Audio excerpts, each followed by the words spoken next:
Samantala, uuwi na sa Pilipinas si Mary Jane Veloso na 14 na taon nang nasa death row sa Indonesia dahil sa kasong drug trafficking.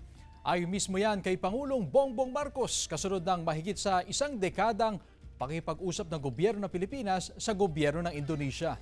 Nagpapasalamat si Pangulong Marcos Jr.